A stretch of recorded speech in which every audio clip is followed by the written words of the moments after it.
In August 1966, two men were found on a hillside outside Rio de Janeiro. They were wearing suits. They were wearing lead masks, and next to them was a notebook with a precise set of timed instructions and a signal they were waiting for. Manuel Pereira da Cruz was 32 years old. Miguel Jose Viana was 34.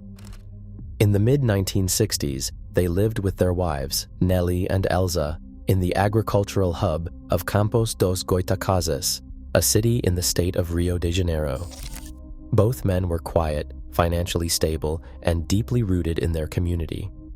Together, they ran a modest television repair shop from a small residence on Rua Barão de Cunha, spending their days working with transistors, soldering irons, and cathode ray tubes.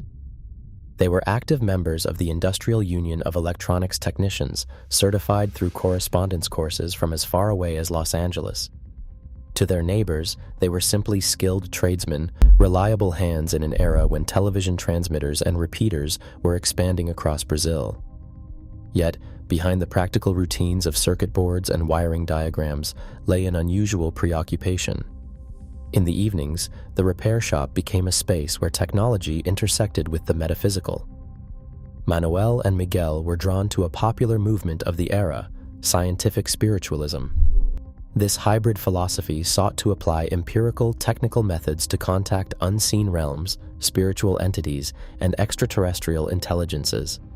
They studied texts that discussed cosmic radiation and the intense luminosity of otherworldly beings, viewing their electronics background not just as a livelihood, but as a potential bridge to the unexplained. Their technical training gave their curiosity a methodical, calculated edge. When they began planning a trip away from their workshop, their preparations were marked by the same systematic precision they applied to repairing a television set. On the morning of August 17, 1966, they told their families they were leaving to purchase equipment. They boarded the bus to Niterói, carrying the tools of an experiment that was already underway. The 1145 BUS, designated as Service Number 212, pulled away from the terminal in Campos dos Goitacazes on Wednesday, August 17, 1966. For Manuel and Miguel, this was a journey of nearly 300 kilometers, moving from the flat sugarcane fields of their home toward the humid coastal air of Niterói. Favorable road conditions allowed the bus to arrive ahead of schedule, depositing the two men at the central terminal at 10 minutes to 2 in the afternoon. From the moment they stepped onto the pavement, their movements assumed a quiet, deliberate rhythm.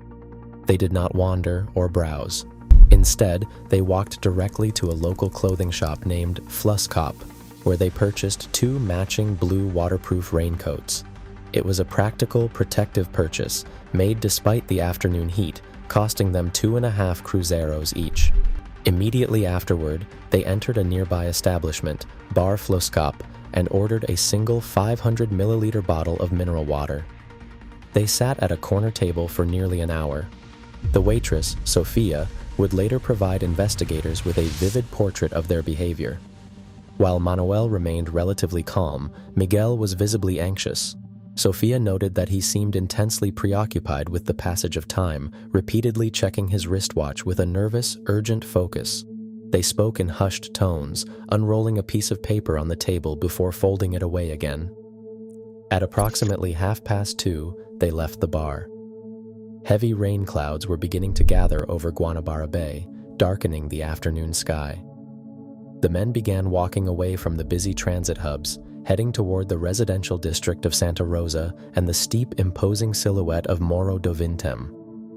A bus driver who had transported them earlier spotted them walking along this route, their polished leather shoes striking the pavement as they marched toward the base of the hill.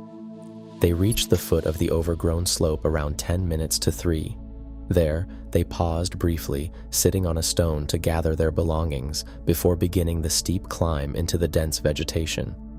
From this point forward, the public record of their lives ends. No one else would see them alive. Yet the sequence of their afternoon, the immediate purchases, the anxious clock watching, the steady march to the high ground suggested they were operating under the pressure of a deadline. They were not wandering, but navigating. They were moving toward a specific appointment on the hillside, guided by a private schedule that was now entering its final hours. On August 20th, 1966, 3 days after the technicians entered the brush, a local boy named Jorge da Costa Alves was flying a kite on the steep slopes of Morro do Vintém. In a small clearing partially hidden by tall grass, he discovered the bodies. When the police secured the scene, they documented a bizarre and meticulously arranged tableau. Manuel Pereira da Cruz and Miguel José Viana lay flat on their backs, side by side. They wore their neat, dark formal suits, polished shoes, and the matching blue waterproof raincoats purchased in Niterói. There were no signs of struggle, no external wounds, and their wallets containing cash remained untouched. The most striking details were the crude, handmade lead masks covering their eyes. Fashioned from thick sheet lead, possibly cut from plumbing pipes with tin snips, the masks had no eye holes, resembling heavy, sightless welding goggles. Beside the bodies, investigators cataloged a packet containing 2 wet towels wrapped in plastic and an empty 500-milliliter bottle of mineral water. Tucked near the bodies was a small, spiral-bound notebook. Inside, written in Portuguese block letters, were the timed, step-by-step instructions that would define the mystery.